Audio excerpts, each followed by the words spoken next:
to the Fantasy Football Fanatics podcast with your hosts Griffin Palmer, CJ Hickman, Jason Cabrera, and Ryan Mitchell. What's up, everybody? Welcome to the show. It is Tuesday, March 6th. This is the Fantasy Football Fanatics podcast, the official podcast of thefantasyfootballfanatics.com. I'm your host, Griffin Palmer, joined by CJ the Hitman Hickman and Jason Cabrera. What is up, guys? Oh my goodness, you startled me, guy. I forgot we have music now. Yeah, it catches you off guard, right?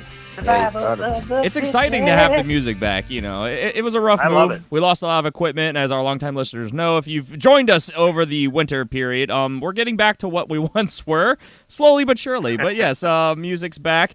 Looking to get transitions between segments going again. You know, it's a process, one day at a time. But we do have an amazing show for everybody today. Today we're going to be taking a look and breaking down our biggest takeaways from the NFL Scouting Combine happened this past weekend. We're going to be doing a much deeper dive into the candidates as we move more and more into free agency and the draft as well. And of course, we're going to start breaking down, speaking of free agency, the top free agents of 2018. So we're going to go kind of position by position because we haven't really talked about it. We've touched on it quite a bit, but we haven't actually taken the time to stop and talk about the free agents. Obviously, a lot of them are coming off the board. New players are getting cut, so this is constantly changing and evolving, but that's going to be more or less our topic for the next week and a half until the free agency starts and the legal tampering period soon before that on March 14th. Of course, we're also going to bring you all the top headlines from around the league, so quite a bit to get to today. As always, make sure you guys subscribe wherever you are listening. You know, we are a year-round podcast, happy to bring you everything you need to know at all points of the year. Whatever's happening in the league, we'll bring to you. Submit your questions as well. You can do that on Twitter, on Facebook, on YouTube, comments, private messages, whatever works for you guys. Easiest way, though, is probably on Twitter, and you can find us on Twitter at the FF Fanatics. And, of course, if you want to take it a step further and really help support the show, head over to patreon.com/thefantasyfootballfanatics, where you can get yourself a bunch of bonus perks, including the bonus episodes every single week. And without any further ado, let's get into it. Let's start with why we're here. One of the main things that everybody's talking about right now around the league, and that is our takeaways from the 2018 NFL Scouting Combine. We saw a lot of players show up. We saw a lot of really, really impressive performances. A lot of stories kind of came to light. Some letdowns as well. But all in all, it looks to be a pretty talented draft class. I mean, would you guys agree? I'm a lot more hyped up and ready for the free agency and not free agency, but the draft itself. You know, a couple months down the line still. But as we started to get there, what were you guys' thoughts? Oh man, I'm pumped. Man. I mean, this is your time of year, really Jason. Jason, this is Jason's time. Yeah. Jason's the big college fan here as far as, breaking these players down. So, Jason, I'll start with you. What was one of your main takeaways? There's a guy that I have been watching for about 2 years now, and his name is Josh Allen out of Wyoming, quarterback. Dude is a beast. He is 6'5", 233 pounds, got a freaking rocket arm. I mean, every time he throws the ball, it looks like it's on a rope going wherever it's going to go. And he had a great combine. He was the best thrower in the combine, and it wasn't even close. I mean, it wasn't close, So he excites me. I'm ready for this guy to be in the league, and I'm really hoping he's wearing red and white. Yeah, he's widely expected to be the number 2 quarterback off the board, but I even put down in my notes that he really is pushing now for the top quarterback off the board. Obviously, Sam Darnold didn't throw. He did that intentionally because he's widely projected to be the number 1 overall pick. So as they were kind of saying, he can only hurt himself. He can only go down from where he's at. So why endanger it? He's going to do his pro days, I believe. But he ran the 40 and he did a couple other workouts, but he did not throw. So, yeah, but I mean, that 70-yard deep ball that he threw that had all the scouts and coaches apparently talking about it for days afterwards. I mean, he hit the guy in stride, clean over the shoulder. It was the whole crowd. You could hear a collective ooh. Yeah, exactly. Yeah. It was awesome, and it looked effortless. Like it looked like if he really wanted to, he could have chucked it another 20, 30 yards. So yeah, if he really turns it on, this dude has got a 90-yard pass. I'm telling you, he's just got a ridiculous arm. Man, cool. It's a cannon. So, yeah, Josh Allen, he was definitely one of my big takeaways. I am really excited to see kind of as the rumors start to build, as we move past free agency and towards the draft, kind of how people's rankings and projections of these guys start to shift. Because I think at this point, I'm expecting it to probably be, because we're hearing that the Giants might trade out of the number 2 spot. And though it is universally kind of accepted that Saquon Barkley is probably the top pick in the draft. He probably won't. Reason. Yeah, he probably won't be the top pick. I mean, we expect the Browns to probably go quarterback, and whoever, if the Giants do trade back, I'm sure it's going to be someone moving up to grab whoever doesn't get picked with the number 1 overall pick at this quarterback position. So, I mean, I could be wrong. I mean, Saquon Barkley, which I'll move into one of mine. I mean, he was as advertised, phenomenal. He looked fluid. He could catch the ball. He was able to cut in stride. He looked amazing. He had an amazing combine as far as workouts go. 29 reps on the bench at 225. He was outdoing some linemen. 4.440. So, I mean, that's literally the mark that you want, and that's fast for a running back. I don't care who you are. And then a 41-inch vertical jump. I mean, he is clearly a generational talent, and one of these guys, like, we've seen the comparison recently coming out of college of Ezekiel Elliott, but he's supposed to be a better version of Ezekiel Elliott. Look how good Zeke's been. So, I mean, I'm really all in on Saquon Barkley. I think he's going to be awesome. So that's why I want to say what I said with the quarterbacks going 1-2 is going to happen, but he's so good that he's that wrench that's going to throw it in here. And the Day 1 of the draft is going to be just a crazy show. There's going to be a lot of trades. People are going to jump around. People are going to make unexpected moves. I bet a lot is given up to get one of these three guys. The question is who's going to make the moves and where these guys are going to land. I mean, both those guys, I think, cemented themselves as top 5 picks for sure, and I think probably top 3 now as well. So, Josh Allen, amazing. Saquon Barkley, amazing. Go ahead. I was going to say something you got to remember about Saquon Barkley, and you may not even understand, is like 4.4, and everybody remembers last year, the fastest time in combine history. It was, oh, man, how fast. That was a small guy. That was a smaller guy. This dude is 6 foot tall, 233 pounds, and he ran a 4.40, and he had a 41-inch vertical. Explosive and fast. That is absolutely ridiculous. Oh, yeah. Yeah. Not only is he fast and explosive, 29 bench presses. Insane. 29.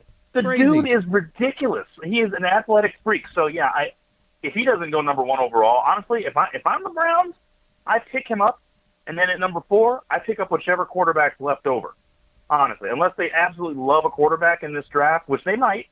But I don't pass on Saquon Barkley because this guy, in my opinion, is going to be a generational talent. He has the opportunity, and dare I say it, and I hate to say it, but he has the opportunity to be better than David Johnson, in my opinion. I mean, there was only 5 offensive linemen that outdid him on the bench, and I think it was 8 defensive linemen that outdid him on the bench. I mean, holy crap, the running back. Crazy. Upper body strength, lower body strength, agility, speed, pass catching, obviously high-end speed. He's fast and he's quick, which, if you don't know the difference in that, welcome to football.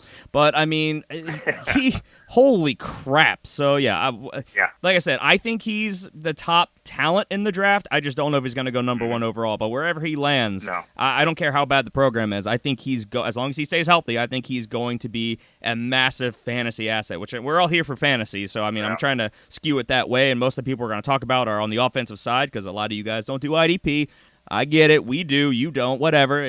Maybe one day it'll grow. But, I mean, Get better. Incredible. Yeah. Come on. Get with the times, which, honestly, IDP is not the times, but we think it should be. But, we'll move on. But, he was awesome. So, I kind of stepped on your toes there with Josh Allen and jumped in with one of mine. Do you have another one you want to talk about, Jason? I got tons I want to talk about. Let's talk about Mike Gesicki. All right. Excuse me.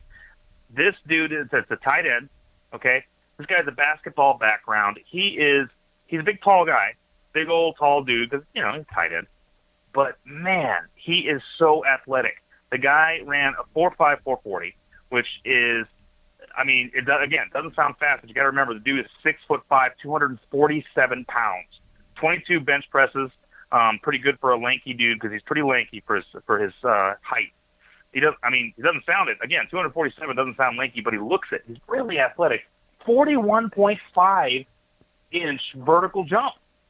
So you got a 6'5" guy that can jump 41.5. Forget it. Oh yeah. 10 and an 8-inch hands.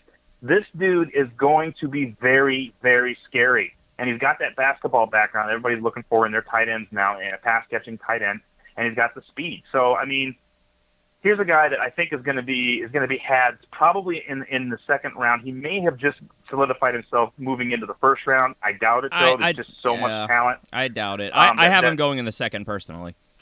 Me as well. I have him parsed out even after the combine. I have him parsed out into the second round, which is completely fine. I mean, he's going to be a gem in the second round for whoever picks him up. Yeah, I have Hayden Hurst as my top tight end, but then I'm really on the fence if he is my number 2 at this point because he did have a great combine.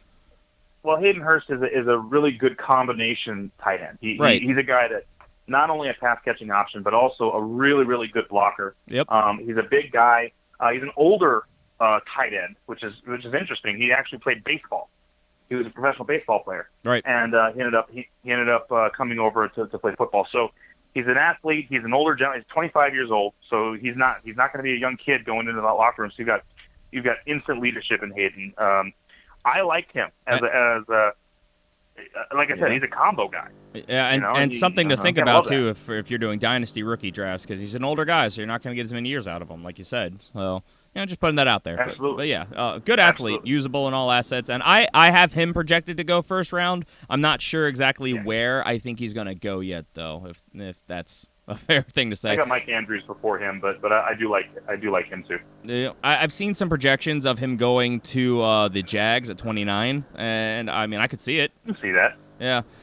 So, yeah, I mean, the Jags need a tight end with Julius Thomas leaving, and he could be a great asset in the run and in the pass. So I just see it as a good landing spot. Well, and we'll see. He's an older guy. Maybe he translate year one. But, we're kind of getting ahead of ourselves there. So I guess let's move on. A guy, you know what? I'll talk about somebody who has gotten a kind of mixed review.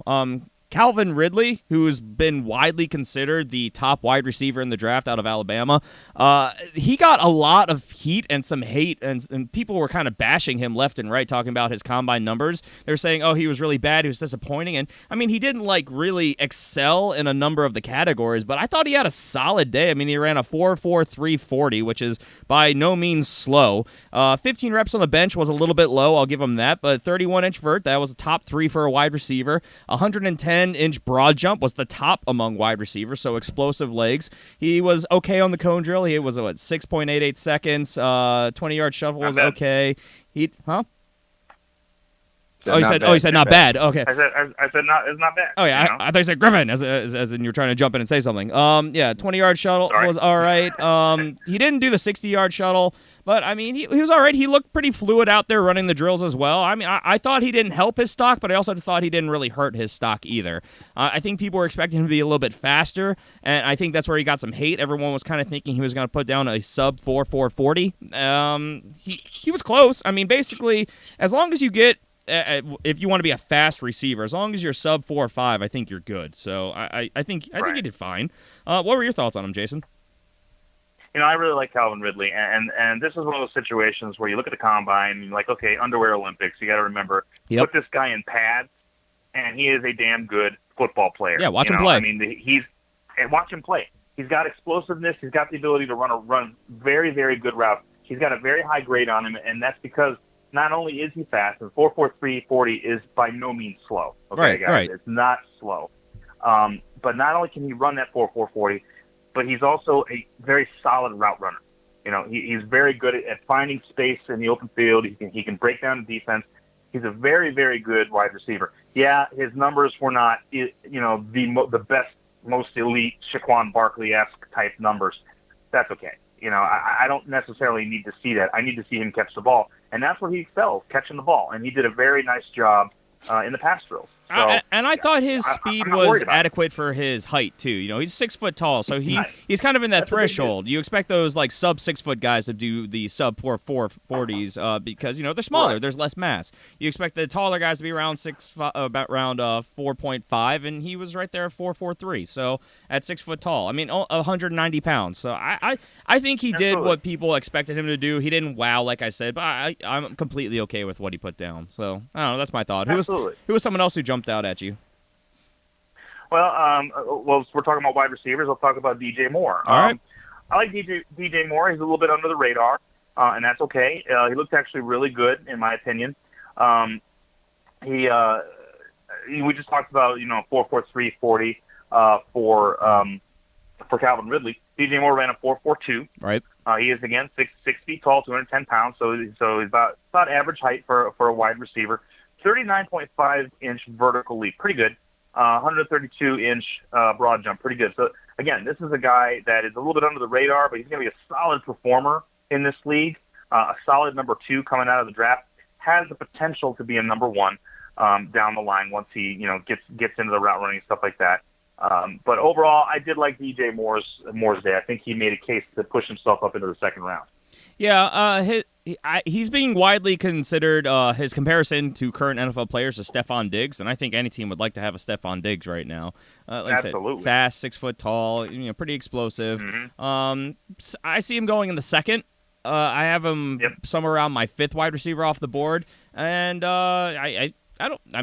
with the way we see this as a copycat league, maybe he sneaks his way up into the late first round. But it could be a nice addition. Yeah. I mean, this is the thing about the pass catchers is that there's not a lot of elite guys in this draft. Not like there's been in drafts past. You've got Ridley, and you've got a couple of other guys whose names are definitely going to jump off the board. But a guy like DJ Moore is going to have an opportunity to kind of slip up in there and be a really good performer. Yeah. Another guy who stood out to me, if we're talking wide receivers, I'll close off wide receivers here, DJ Chark. Holy crap! God, I love that guy. He's rising to me. I mean, 4.3, 4.40 by a pretty decent margin, the fastest wide receiver, and he looks super fluid with his catches. He was good on the deep ball. He was good on the slants and the cuts and the outs. Basically, everything I saw him do, he looked pretty good at. I think he really helped his stock here. I don't know if he works his way into the first round by any stretch. I think he's currently rated as a 8th or 9th wide receiver in this class, but I think he impressed a lot of people. What were your thoughts? Do you have any takeaways with him? I have one issue with DJ Chark, and that's his size. He's 199 pounds, and he's 6'3". That is very lanky. So he's going to need to put on a little bit of weight if he wants to compete in this league. But, man, 4'3", 440, 40-inch vertical, 129-inch broad jump. The guy is very athletic. So out of pads, DJ Chark was the best performer of the wide receivers, in my opinion. Yeah.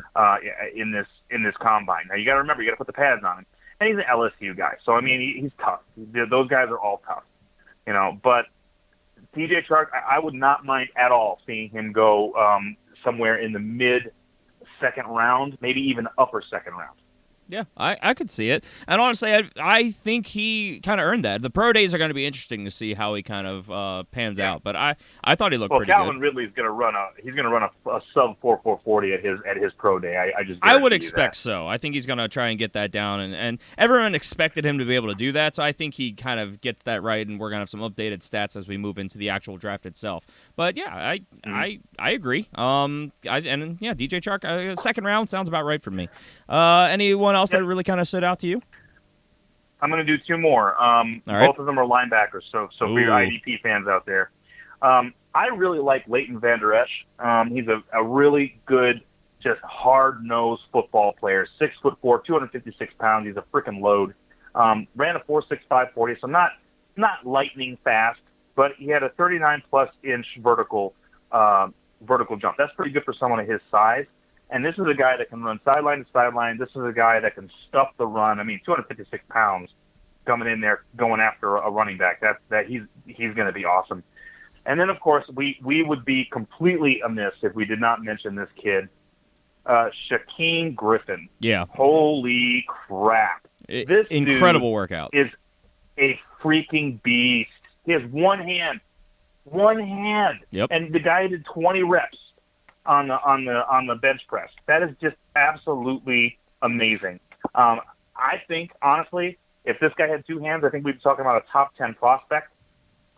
Just on athleticism alone and toughness. I mean, how much toughness do you think a guy's got to have to play linebacker with one hand? I agree. I mean, it's absolutely amazing. So watching, and then of course his ridiculous 40-yard dash time. The guy ran the fastest 40-yard dash of any linebacker since 2003. Yeah. That is absolutely amazing to me. He was a monster. Yeah. Yeah. And something else, and I was saying this to you guys during the combine, and I sent this to you, is imagine having this guy in the locker room. Oh, yeah. I mean, talk about instant leadership. You want to talk to me about being tired? You want to talk to me about my leg hurts, my arm hurts, and this dude competes every single day with one hand. Right. You know, you're not going to have any complaining in that locker room. No. I mean, he was, like you said, blistering fast. I mean, he did great with the bench presses with a prosthetic hand that he has an attachment for. Broad jump, explosive. Mm-hmm. He even caught some balls with his one hand. He kind of had to catch it, in a unique way, but he caught it. It was fine. And I agree. If this guy had two hands, I think we'd be talking about a definite first rounder, and there's definitely a conversation that could be made for him to be a top half of the first round pick. But as we're hearing, and I expect to continue to be the case, no matter how good his workouts are, I think that there's going to be too many question marks because of his physical limitation there, and he'll probably be a later round pick.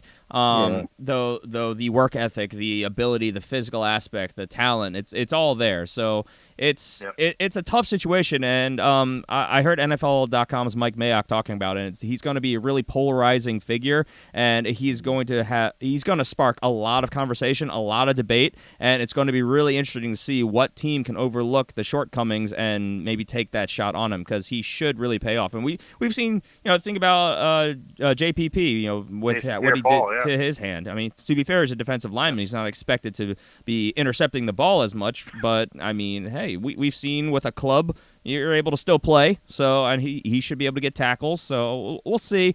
It's going to be, like I said, very interesting as it plays out. If we're talking defense, I'll throw out one more thing that really stood out to me, and that was that this is going to be an insane defensive backs class. There were seven defensive backs that had a sub 4.4 40, three of which all had exactly a 4.3240. I saw a stat that said there's only been 5 defensive backs that have run a sub that 4.32, and three of them today. So Dante Jackson, Perry Nickerson, and Denzel Ward, who is actually my number one corner, and I think a lot of people have him as their top corner in this year's draft. Incredible speed, very athletic. They all looked really, really good at the combine. Yes, it's the underwear Olympics. It's not real football, but I mean, the measurables are part of it. Football is an evolving science as much as it is a sport and a game, and it's talent. So these guys all looked insane. I think that as of right now, Denzel Ward is the only one who's actually projected to be a first-round pick, though. So maybe these guys, they help their argument. I think they definitely help the draft stock, but we'll see how it goes. And I think one other thing that we'll bring up, and then we'll move on in case people are getting OD'd on draft talk. I want to point out Lamar Jackson, quarterback. He didn't work out very much at all, and this was intentional. If you haven't heard the stories, a lot of teams were requesting that he also do wide receiver drills, and he's been saying, no, I'm a quarterback, evaluate me as a quarterback, and whoever drafts me will be drafting me as a quarterback, and that's fair. But, I mean, as we kind of talked about at the top, talking about this group, I mean, he's a phenomenal athlete. Some people are saying he might be the best pure athlete in this draft, but he declined to do a lot of the workouts. So we were really excited to see his 40-yard dash, which he declined to do, along with a number of the workouts he just threw. And honestly, he wasn't super clean with his throwing either. He was really kind of inconsistent. I think he hurt his draft stock here. I don't think it's a big, I don't think it's a big drop. I think he's still going to probably be a first-round pick because a lot of teams need quarterbacks, and he's going to be on the board. He's going to be available. It's going to be interesting to see, what kind of plays out here, because I think they said there are about 7 teams right now that need a starting quarterback, and so, I mean, he's one of the top 5 or 6 quarterbacks in this draft class. You have to assume he's going to go in the first round, and he's, I think, projected to go right now in the low teens, so kind of in the range of your Arizona Cardinals if they don't move up, Jason. So I don't know. Talk to me about your thoughts on Lamar Jackson and his future, because I expect him to probably do his best to put on a clinic and probably do a lot of these workouts like we were talking about before at his pro day. But, I mean, until then, it's kind of all speculation and watching the game tape, which, I mean, hey, he's won a Heisman Trophy, so that's no small feat. So what were your thoughts, Jason? Yeah. Okay, so I understand why he did what he did. I understand why he said, you know what, I'm not going to run a 40. I'm not going to do those things because I'm a quarterback. I completely get that, because these people that have come out suddenly saying, oh, he should be a wide receiver. Oh, shut up. He's not a wide receiver. The guy is a quarterback, If you want to evaluate him as not a great thrower, fine. Evaluate him as not a great thrower. But the kid is a quarterback. He doesn't want to be a wide receiver. He's not a wide receiver. He hasn't played wide receiver in college. He played quarterback. So all that stuff, I understand why it pushed him to make the decision that he made. Unfortunately, it may have hurt his draft stock. and made a drop because he was not very good, to be honest with you, especially in this particular class when you got guys like Josh Allen out there slinging the ball and Baker Mayfield, who has great touch when he throws the ball. He did not help himself, you know, and it's been widely understood that Lamar Jackson's problems lie in his accuracy and being able to throw with touch and timing and things of that nature. Josh Allen had the same question marks, but he proved himself. He got out there and he threw the ball, and he was the best thrower on the day. Like I said, Lamar Jackson was definitely not. So, yeah, I think this drops him down. I still, honestly, though, the way the league has been over the past several years, I definitely expect Lamar Jackson to go in the top half of the first round. Yeah, I mean, that's kind of where he's projected to go right now, like I said. And you know, I understand why he did what he did, and I support him. And you know, hey, this is his position. That's what he wants to play. That's what he wants to be drafted to do. I get all that. And I think he helped that argument. I think he really did. But I think he kind of hurt his own draft stock right now because, like you said, we only saw the throws, and as we've said a couple times now, he didn't look super impressive in the throwing portion, at least not to me. No. So, and I've been looking around the league, and a lot of people seem to kind of have the same evaluation of him. So Pro Day will be interesting. And, I mean, we could kind of go on and on and on, but these are a lot of names that I'm sure most of you listeners out there are not familiar with.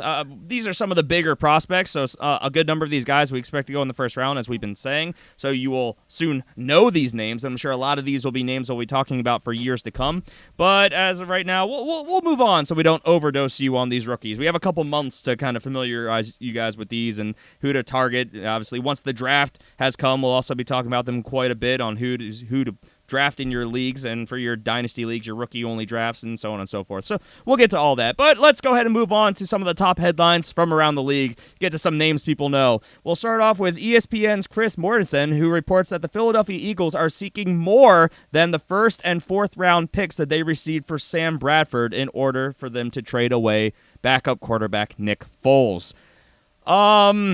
That I don't know that anyone's going to trade a first and a fourth for Nick Foles, much less more than that. I don't know. What do you guys think?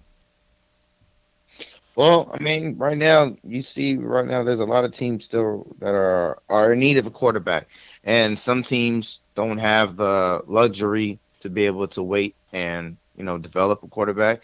You got some teams that are in a win now mindset. So I think the Philadelphia Eagles and Howie Roseman, they're going to wait for the right opportunity to be able to do that. I mean, of course, they would want to do it, before season started, like when they did end up dealing Sam Bradford. They want to do that.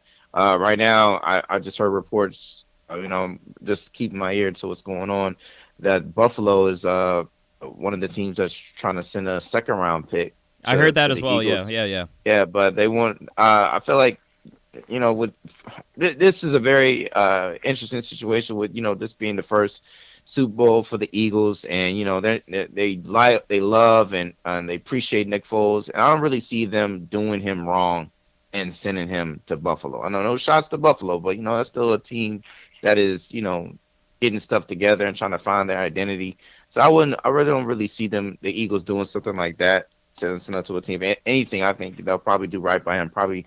Him and the Cardinals probably having a conversation. He did play school there. I mean, he's still the beloved son from that area. So I can see something like that. But yeah, I think at the end of the day, I think a team is gonna make a deal. And I agree with that report. I mean, Sam Bradford, don't got nothing on the Super Bowl MVP. Right. I mean, he won Super Bowl MVP, and yeah, he had two great starts against the Vikings and the Patriots, but the rest of his starts were kind of so-so. Honestly, to not very good if you look at it. He got better with time, and in the playoffs, he kind of caught fire, which is good. He got better. Exactly. And that's why I think that the Eagles are kind of saying all the right things. According to Monday Morning Quarterback's Peter King, he's reporting that the Eagles are, quote, confident that quarterback Carson Wentz will be ready for week 1 with his ACL. They know they're never going to get more for Nick Foles than they're going to get for him right now after winning a Super Bowl MVP. But I don't think that we're going to see Nick Foles' name in the headlines when free agency starts. I think we're not going to see him traded until after the draft. And, one of these teams that missed out on one of the top free agents and missed out on their targeted quarterback in the draft are then going to have to pull the trigger and probably cough up future picks to get Nick Foles. But I don't see him demanding anywhere near this in the open market, so I think he'll actually go for less, and it'll be further into the offseason. Do you kind of see it that way too, Jason, or CJ? Yeah, okay, so I understand this. This is a chess game. This whole free agency thing and trading is definitely a chess game. The Eagles don't have to do anything. They can keep Nick Foles and leave him where he is as their backup. He is a hero in Philadelphia. He's going to remain a hero in Philadelphia. So they don't have to do anything, and all the teams know that. But at the same time, the teams know if we move right now, we're going to have to give up more than we want to for Nick Foles. So I think you're onto something, Griffin, with the fact that they're going to wait. They may not wait all the way until the draft. They may wait until after the draft. They may wait until the beginning of the draft. But the bottom line is they're going to wait because, as you said, Nick Foles is more expensive right now than he will ever be, unless he wins yet another Super Bowl, obviously. But the point is, he is going to go. I don't think he'll go for a first-round pick. Do you think he's going to be a draft day trade? He may be a draft day trade, but honestly, I think he'll go before the draft. I think right before the draft, someone will do a trade deal with him. I don't know. I don't see it that way, but it's definitely a possibility, and that's what it's going to be interesting because there's a huge range of possibilities right now for Nick Foles, and honestly, I don't think anyone really knows. I don't think the Eagles know what they're going to be doing with him yet. They're just exploring all options. So, yeah. That's kind of my point on it, too. Yeah. So if the Eagles are going to make a move with Nick Foles, then they may as well get something this year for him. You know, they may as well get a draft pick because they're not going to be stupid and wait and then not get anything for him. Right. You know, I don't think that's going to be the case. Before. Yeah. I don't think that's going to be the case. All right. Well, we'll monitor, of course, and report as we learn more. Free agency is not that far away.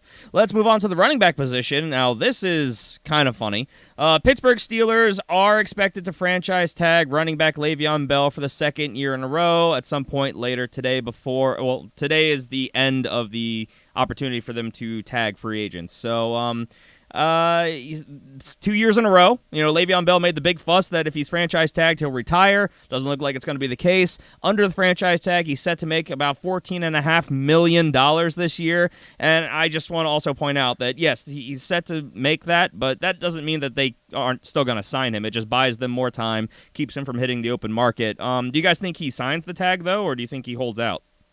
I think he signs the tag. Yeah, he already said he's going to sign the tag. Yeah, exactly. I don't think he has anything to lose because the team has openly said that they want to work out a deal with him. But, I mean, hey, it didn't happen last year. So, I mean, he's got, an argument to be sure. So, I don't know. Do you think he gets a deal done before the season starts? I think that's their goal. I think both sides want to make it happen. It's just, I mean, it's going to be about, what both teams respectively. I mean, this is a guy that they've been running through the ground for years and years. So he's going to want his money, and he believes that he's the best running back in the NFL. His numbers have a great argument to be able to back that. So it's just I think it's all going to be about the pricing and the mutual respect from both teams. I mean, this is an organization that has a history of, burning their guys out. And as soon as they show any type of, fatigue and look like they can't carry the load, they're shipping them right out. And here comes the next guy. And we got James Conner in the backfield and the wings just waiting for his opportunity. So, I know both sides don't want them to leave, but, if it doesn't happen, as we probably going to get to later on the news, we might get a situation with the same thing what's going on with Jarvis Landry and the Dolphins.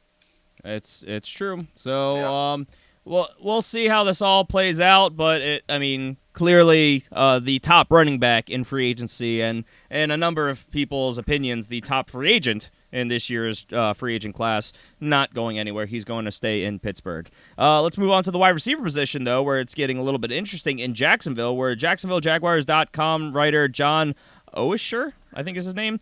He believes that the Jacksonville Jaguars will not re-sign unrestricted free agent wide receiver Allen Robinson. Interesting. It's very unexpected. Howie Roseman, you hear this? You hear this, Howie? Howie, you hear this?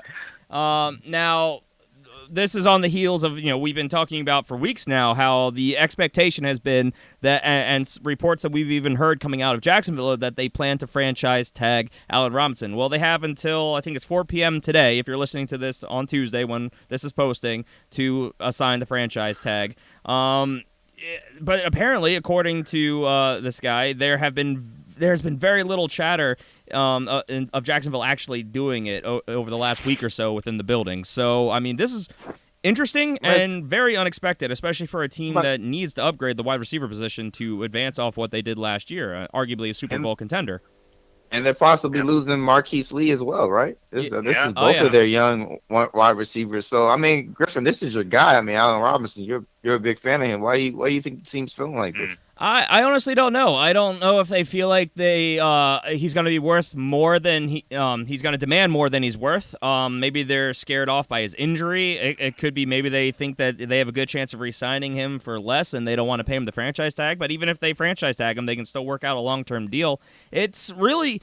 I don't know. I haven't been able to really formulate anything because this is essentially breaking news. So I think it's going to be interesting, and if he hits the open market, there's going to be a massive bidding war for his services because I think he's the top wide receiver in this class. So I would agree.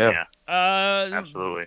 Do we speculate on where he goes, or do we just kind of talk about this and move on? I don't really know because I'm so caught off guard by this. I thought for sure he's going to be tagged. Let me ask you this.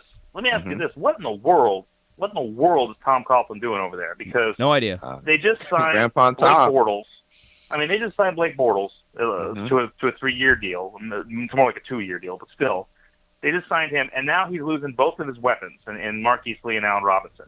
If this holds true and they don't re-sign Allen Robinson, so it's like, I understand putting faith in your quarterback, but putting faith in your quarterback and then taking away his weapons, I don't understand. And Tom has probably got something planned. He's probably got some sort of master plan over there. I hope so, because right now this is scary. Well, maybe they probably want to get bigger as far as when it comes to Marquise Lee. They want to get bigger. I mean, I like Marquise Lee, but I feel like he came on late. He's been coming on late to him doing something. He's been in the league for now 3-4 years. I think that's the deal with him. So I mean, to be real, I mean, he is coming along a little late than what a team would probably want. Marquise Lee? Yeah, MarquiseLee. Second round pick in 2014, just like Allen Robinson. Yeah. So who was the guy? His name escapes me. Who was the guy that came on in the end of the year to the Jags? Was Keelan Cole? Yeah, Keelan Cole. Yeah, and they had D.D. Westbrook for a little bit. D.D. Westbrook was there. So I mean, they've got some nice talent backing it up, but I mean, you got a guy like Robinson who is clearly the number one receiver. That's puzzling to me. I don't know. Maybe they're thinking, I mean, because last year, of course, he had the injury, and the year before that, was he injured as well? Maybe they're seeing a little pattern there with injuries where they're like, okay, he wasn't injured the year before. He was a little hot. I mean, maybe a little bit banged up, but I mean, he didn't miss any time that I recall. Yeah, I don't know. Well, Tom Coughlin, when you look at him, what the receivers that he had, of course, he had Odell Beckham. You had Victor Cruz, towards the end of his career, and then he brought on, was Sterling Shepard as well. So you gotta try to find the Da Vinci Code when it comes to him, his mindset on wide receivers, on what he wants and what he thinks this system needs. So I mean, it's interesting, and possibly maybe they're doing a little chess game with Alex Robinson to see what the market is for him. And then, they come back and, hit it with a deal. They don't want to overextend and hit him with a franchise tag when they don't think that he's probably worth that much money. Maybe. Well, I'll tell you this about Keelan Cole. Over the last 4 games, he had a touchdown 3 of those games, and he went over 100 yards in 2 of those games, one of which was 186 yards. So, I mean, he is a good prospect, and that may be what they're doing. They may be banking on the fact that Keelan Cole's going to be very, very good. I don't know. I mean, they'd be looking at Allen Hurns, Keelan Cole, D.D. Westbrook, Rashad Green, Jalen Strong. I mean, that'd be basically their wide receiver core. Yeah. So if they don't bring either Marquise Lee or Allen Robinson back, who are currently slated as the top 2 receivers on the team's depth chart. So interesting, unexpected, and I will be watching like a hawk to see if Allen Robinson makes it to free agency, because that could be huge. Steve, Get on the phone, Steve. It's a wild card for sure. If he's not people's favorite free agent wide receiver, of course, coming off injury, I think he's most people's top 3. So he's going to get a contract somewhere. The question is where if he does not return to Jacksonville. But let's move on to the tight end position. NFL Network's Tom Pelissero? I don't know. Palacelli. Wow. He reports that the Seattle Seahawks are expected to part ways, that's a quote, with free agent tight end Jimmy Graham. So this is even more kind of what we were expecting, what we're hearing. And, I mean, hey, one of the top tight ends of the last decade hitting the free agent pool. So, again, another interesting situation. If you watch the tape, we've kind of been making this argument both sides of the ball. He looks like he may have lost a step, but he was also in Seattle in an offense that never truly fit his system and a team that kind of forgot he was there for half the season at a time. So interesting to see where Jimmy Graham goes, and if he does, in fact, reunite with the Saints, I think we'd all be pretty excited here in fantasy. Woo, talk about getting Drew Brees throwing again. Anything is better than what's that garbage tight end? We're not going to talk about it. We're going to bang the table for. What was that guy? Yeah, what's his name? We're just come on, you know his name. I don't want to. Fleener, there it is. Yeah, that's the one. Trash of Fleener. Wow. And some other news. I just want to also put this out here because free agency is on the horizon. The Dallas Cowboys have officially placed the franchise tag on defensive end DeMarcus Lawrence. So arguably the top defensive player in this year's free agency is now also off the board. So what was a very top-heavy free agent class is getting even slimmer and slimmer by the day. So, yeah. Hey, other news about the Cowboys. What the hell is this? Cowboys are going to be the team for all or nothing this upcoming season. Is that official? I had heard that is official. Oh, I did not know that was official. Crap? Oh, wow. Not the best decision. All right. No, it's not. But I will enjoy to see that team crumble this year. I will say that. I will enjoy that. Fair enough. Watching it, get a HD view of it, All right. So with that, let's move on to our topic of the day. Let me see how we're doing on time. Okay, we got just under 20 minutes. We're going to talk about some of the top free agents. We haven't really been breaking this down very much. We've been really kind of focusing on recapping last year, but now we're changing our focus. We're looking forward, and we're going to talk about some of the top free agents in this year's class, and I think that we all kind of agree we'll start at the quarterback position, and the top free agent, the one who's going to break the bank, who's going to be the highest paid player in NFL history, Kirk Cousins. We've heard a lot about the possible landing spots, a lot of the expectations, and what's going to happen here. But yeah, Kirk Cousins, you're a top free agent. And if we look at NFL.com's top 101 list, he's ranked as the number one there as well. Do you guys kind of agree with that assessment? Yeah, I agree with that. I mean, he's going to have the most impact as far as free agents as it stands right now. Him affecting offenses and. Are we doing where he's going now? Or are we just talking about him? We're just kind of talking about him. We're talking about the free agents. We can speculate a little bit. We'll do a much deeper dive on the potential landing spots in future episodes. But we just want to familiarize everyone with the free agents because we've touched on it all, but we haven't really deep dived into it. Oh, okay.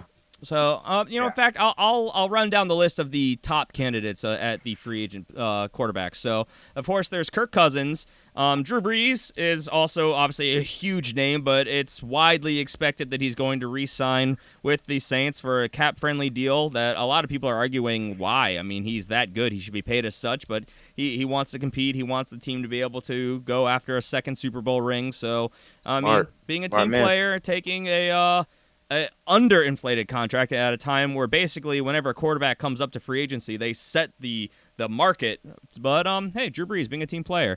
Other notable names, of course, Sam Bradford, who is arguably possibly the highest ceiling quarterback here, but the injury history obviously really affects the upside there. Teddy Bridgewater, Jay Cutler we expect to probably retire.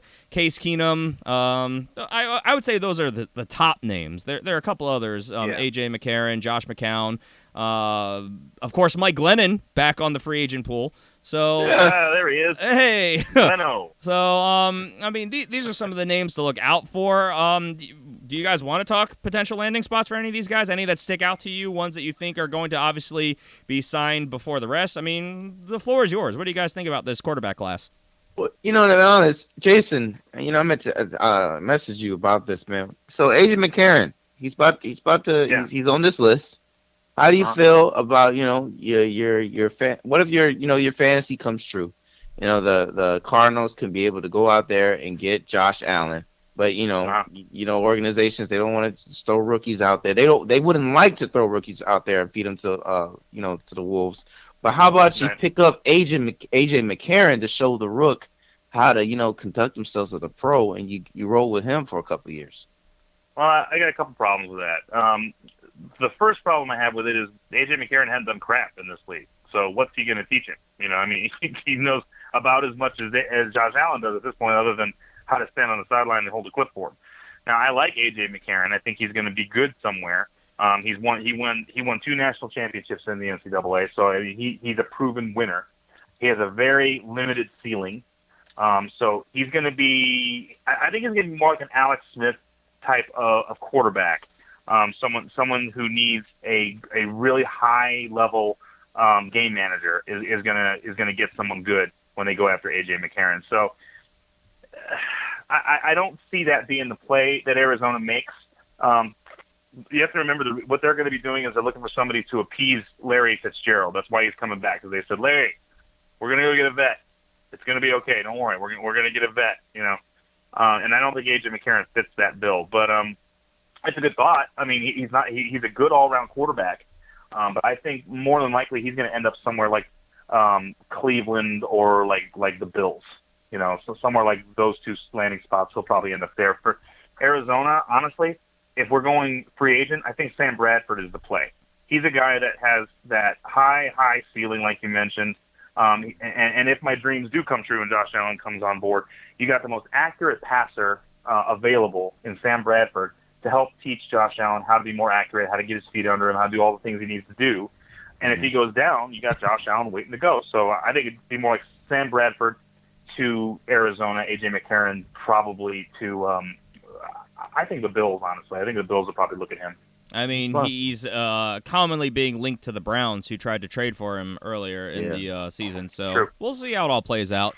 Some other names that I wouldn't say are necessarily notable, but they are free agents. We've got, of course, Brock Osweiler, Geno Smith, Matt Barkley, Blaine Gabbert, Matt Moore, Ryan Fitzpatrick, all free agents as well. I think that entire crop of quarterbacks are looking for backup roles at this point. So, not necessarily names to really monitor for your team unless you're looking for depth at the quarterback position. And there's also some speculation and some possibility that Matt Castle, backup at the Titans, Matt Schaub, backup for the Falcons, Tyrod Taylor, and Andy Dalton might be cap casualties. So I don't know if I see Andy Dalton going anywhere, but Tyrod is something that we've talked about pretty extensively, and we'll see. I think it all depends on how things fall, free agency, the draft, so on and so forth. With that, let's move on to the running back position, and some of the top names in this year's running back class. Le'Veon Bell, obviously, who we already talked about, not going anywhere. He's going to most likely remain in Pittsburgh. Seems like there's very little chance that he doesn't. Carlos Hyde, I mean, he's a hybrid kind of guy. We've seen him being very effective when healthy, but rarely healthy. Probably going to warrant 3-down starter money, but I don't know if he's going to necessarily break the bank anywhere. Injuries are a concern. And I would say maybe Isaiah Crowell are the top ones in this class. But he's more of a 1-2 bound back. I would put Deion Lewis a step below that just because he doesn't have an extensive history. But, I mean, you know what? You could really make an argument. His injury risks are like Carlos Hyde. 3-down back, but injury prone. So I would agree. So of those... Jerick McKinnon? Jerick McKinnon. He's a really good backup. He's in that Deion Lewis role. I don't know, because we've seen Jerick McKinnon get the starting opportunity many times during his time with the Vikings. Adrian Peterson going down, Dalvin Cook going down, and he's never once been the answer. I mean, he's been a decent spot start, but he's never been the answer for the team. So I think that he is going to be kind of a good receiving back. I think he's going to be a good complementary back in a system. I don't necessarily think that Jerick McKinnon is going to get anywhere, top of the line market money, because I don't think he's going to be a starter anywhere. He's gonna be a good Robin to somebody's Batman. in their system. He could be a nice third down back, a 1-2 punch. I could see that. In that same kind of mindset, Rex Burkhead is a free agent. Frank Gore, it'll be interesting to see what the market is for Frank Gore. A long history of being an effective 1-2 red zone running back. 1-2 meaning first, second down, of course. I don't know. Do you think that he gets big money anywhere? The Colts already said that they're not bringing him back. I don't think he's going to get big money, but do you think he gets starter money, or do you think he just kind of gets a league minimum? He's 34 years old. I think he gets veteran money somewhere, in somebody's team. Yeah, I have to assume he's signed somewhere. I mean, to at least be a camp body and help kind of maybe bring on the next crop of guys for that team. Yeah. The game's changed so much, and there's a lot of there's a lot of push towards youth, especially in the running back positions. So I don't think he gets starter money. I think he's going to be a backup, unfortunately for him. But honestly, I could see him becoming a backup wherever he ends up because the guy is durable as heck. Yeah. It's true. He has been the staple for continuity. He is the little engine that could. He just kind of keeps on going. I don't know. He's not an incredibly good pass catching back. So I mean, he's old. I like Frank Gore, I do, and we've had the conversation here on the show that somewhat debate to an extent. Will he even be a Hall of Famer? Because he's very quietly put up a very good career, but he's never been that oh my God, especially for us in fantasy, you've got to get Frank Gore first round picks. So never. I don't know. You know where I think he'll end up? Where? You know where I think he'll end up?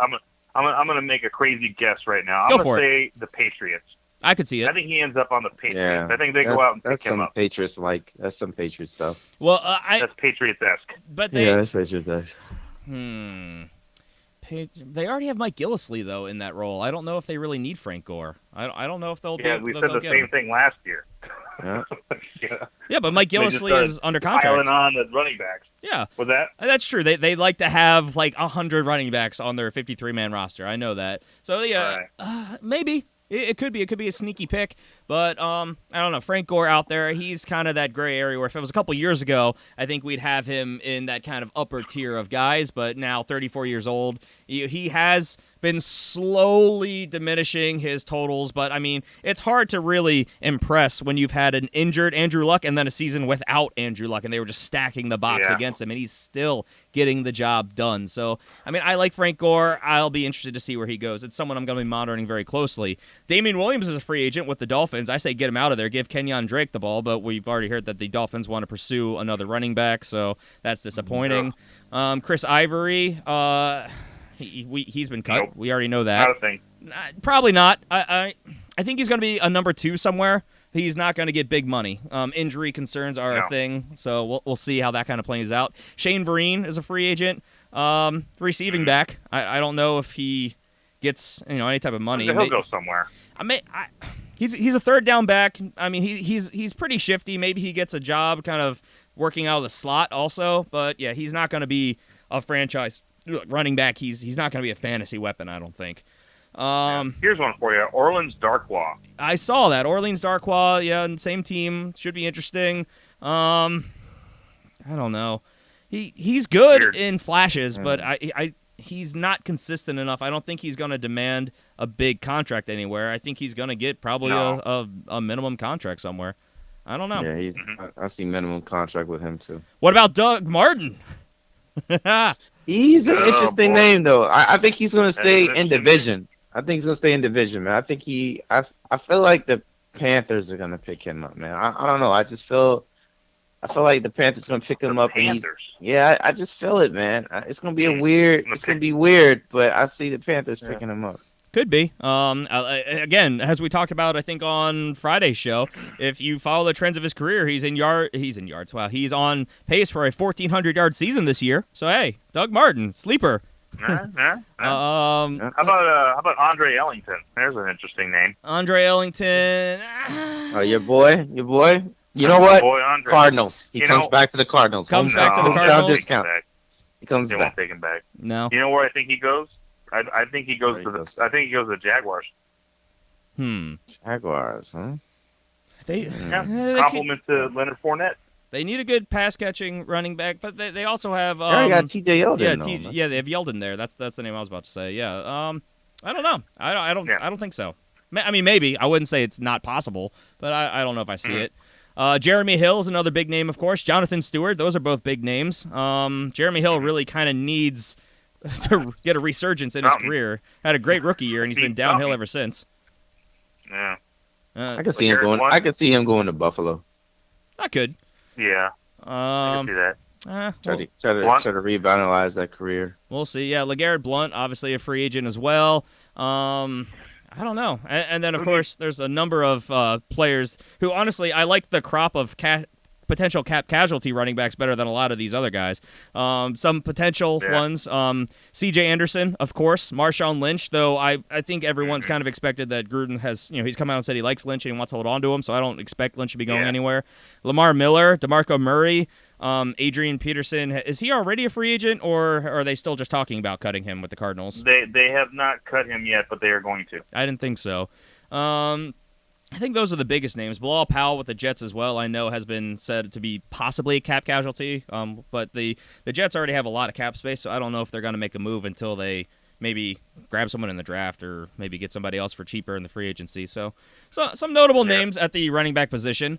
Let's see. Let's move on to the wide receiver position. So obviously we have to throw Allen Robinson's name back in here. We were all expecting him to not be there, but hey, Allen Robinson, free agent, 24 years old.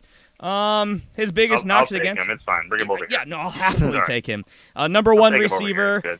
His biggest knock against him is that he really struggled against press coverage in 2016, but he's 23 years old. So, I mean, I give him some time. I think he could be great. Go ahead. That's horrible. That's horrible that he struggled. I think all the other teams out there should just back away from him because he's so bad against press coverage. I know. I agree. Let Arizona take him. We'll take care of it. It's fine. I would love to see him in a Ravens uniform, personally. I mean, we could totally use him with Joe Flacco's big arm, that's all I'm saying. Of course, Sammy Watkins, though he never uses. Yeah, that's true. Sammy Watkins, we expect to return to the Rams, though seems like he's not going to be franchise tagged after all. Of course, Jarvis Landry, one of the most notable names, but he's been franchise tagged, but it's worth mentioning him because, as we know for essentially a fact now, Jarvis Landry was franchise tagged for the sake of being traded, so he's kind of a free agent, but not really. Teams can't just sign him. They're going to have to trade for him, but everyone kind of knows what the deal is there. You know what I'm hearing? I'm hearing over here in Arizona that Jerron Brown out of Arizona, he's a free agent. He's getting at least 9 teams with interest in him. They've already started talking to him. It's really kind of odd. He's good, but surprisingly, people are really interested in him. I mean, super fast guy. I could see it. Not John Brown, Jerron Brown. He's fast, too. They're both, John Brown's way quicker, but they're both fast guys. Yeah. Yeah. That's true. Jerron is older than John, right? I think he's 28. Yeah, Jerron is older. He's a bigger body guy. That was one of our big body receivers. Right. I guess let's go through some other significant free agent wide receivers. John Brown, of course, as we mentioned. Jerron Brown, both Cardinals. Yep. Danny Amendola is a free agent. You think he gets a contract anywhere? I have to assume that he. I would think so. He's restructured his contract and taken a pay cut to stay with New England, but he's 32 now. I don't know. I don't know if his career is over at this point. Getting up there. Yeah, pretty old. Some guys who have been kind of a letdown, but the free agents now: Jordan Matthews, Dante Moncrief, Taylor Gabriel. All names that stand out to me. We already mentioned Marquise Lee, Dontrell Inman from the Bears. Richardson. Paul Richardson with the Seahawks. Yep, that's a good one. Mike Wallace with the Ravens. It could be an interesting one. Terrell Pryor, Eric Decker. So some bigger names. Terrell Pryor. Hey,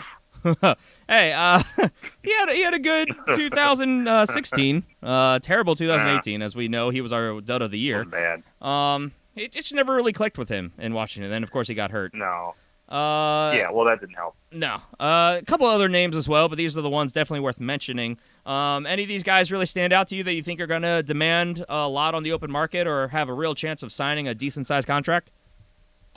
I don't know, man. I like what you call it, Moncrief, man. I've always been a fan of him. I would actually love to low-key see him on the Eagles. I see him being, especially the reports talking about them moving on from Torrey Smith. I can definitely see that. That makes sense. That might be a good little marriage there. Yeah, Moncrief. I mean, we saw such flashes from him, but ultimately a disappointment. Yeah, Richardson could be interesting. Crazy vertical receiver. I'd love to see that. Yeah. He's really. I mean, he had amazing flashes in Seattle where he was just ridiculously good. And we're talking about a team that has problems finding their great weapons. So right. I think you put him on a team where a quarterback can lock into him, he might end up being a wide receiver 1. I don't know if I see wide receiver 1 in his future, but I think he's a nice deep threat wide receiver 2 in an offense, stretch the field type guy. It's tough because he was also with the Seahawks, which are not really pass first offense by any stretch of the imagination. Though they're kind of forced to be this year. So I don't know. It'll be interesting to see where he lands. He's definitely someone I'm going to be monitoring. Potential. It could be a good landing spot. Some other potential cap casualties. Some notable names, of course. There's Dez Bryant, which we've heard that the Cowboys essentially are probably going to hold on to him. Definitely has some tread left on his tires, but I mean we've been hearing a lot of the rumors that he could be a cap casualty. I don't personally expect it. Jordy Nelson and Randall Cobb with the Packers are both names that come to mind. It'll be interesting to see if they hold on to both these guys because they both have a sizable, around $10 million cap hit this year. Michael Crabtree, though we've been hearing lately that he is expected to return to the Raiders as well. We already talked about Allen Hurns with the Jaguars. Jeremy Maclin with the Ravens. Cut him. Come on. Cut him. Emmanuel Sanders is a name that's been thrown around quite a bit, but we've been hearing, of course, that they're going to hold on to him, which I still think is kind of bait to try and lure Kirk Cousins there. I don't know if he actually stays a Bronco when it's all said and done. Torrey Smith, we've talked about quite a bit. Brandon Marshall is a potential cap casualty as well. I'd say those are most of the notable names. Anyone else stick out to you guys that you can think of? I mean, of course, I think Marshall's gone. Yeah, I think Marshall's out of there for sure. Yeah. I don't know, man. I see the Ravens just giving Maclin one more chance, man. No, come on, get him out of there. He's a bum. Just one more chance. He's a bum. He gave up on so many plays and cost us so much. All right, I'm not going to open any of that can of worms. We're going to move on. We're going to move on. You're in a healthy place now. Woosah. We're moving on. Let's move to the tight end position. Let's take the show home. Of course, I think the one name maybe two names that really stand out above the rest are Jimmy Graham and Tyler Eifert. Tyler Eifert, massive injury concerns. I think last I heard he missed, was it 40 or 41 games in his 5 seasons with the Bengals? That's a lot. Big red zone threat, but I can't imagine he gets big money anywhere. I mean, maybe he returns to the Bengals for pretty cheap because they know how to use him. But, yeah, Tyler Eifert, he's hurt way more than he's healthy. I don't necessarily see it. Jimmy Graham, as we already said, one of the top tight ends of the last decade. Massive target in the red zone. I think a lot of teams are still going to believe that they can get something out of him. He's only 31, which is not ancient. It's definitely up there, but it's not ancient yet. I think he might even demand some big money. I could see him getting a decent-sized contract, even though he's up there, and his evaluation wasn't great for last year. I don't know. What do you guys think?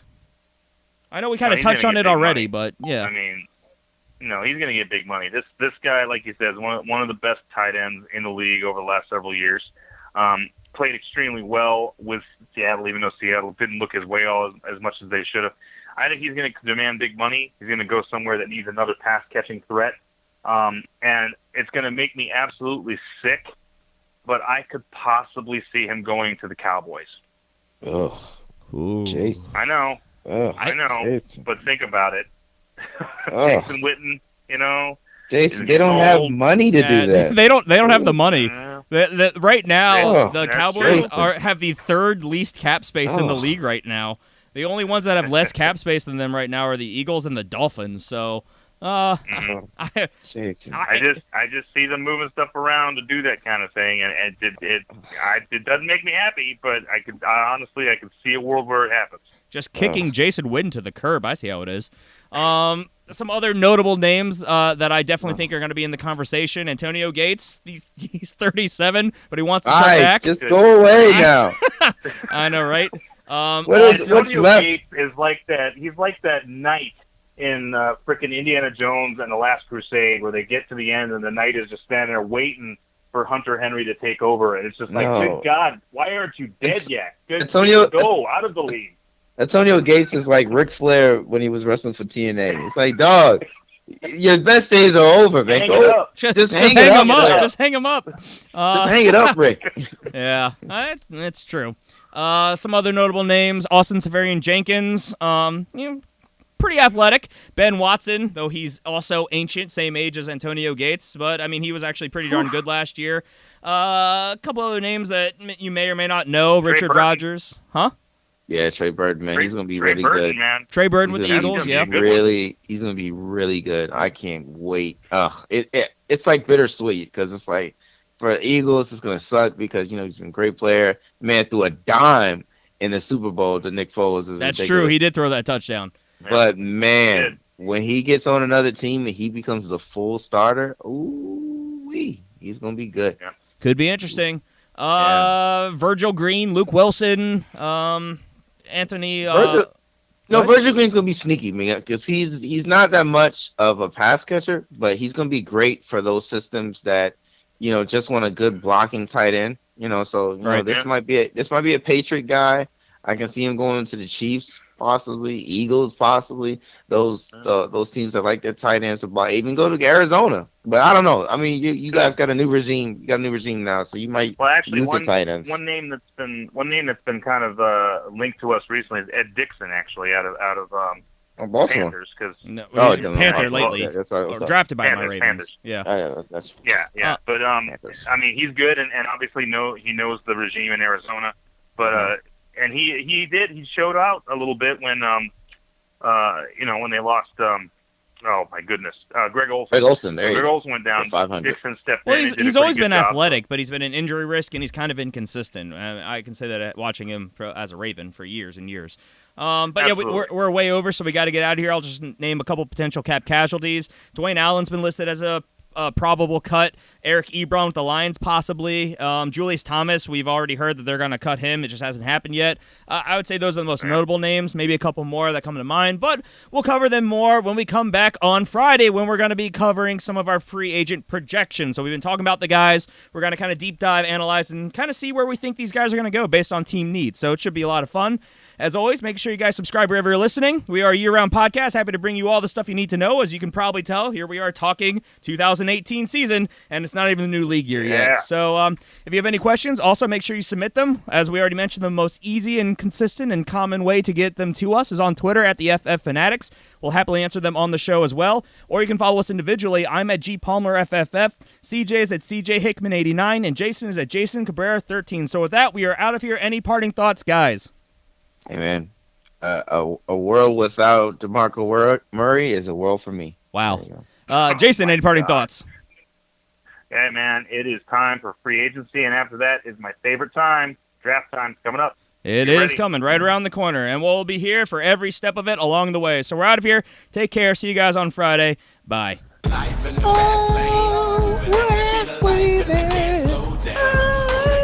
Strange little man.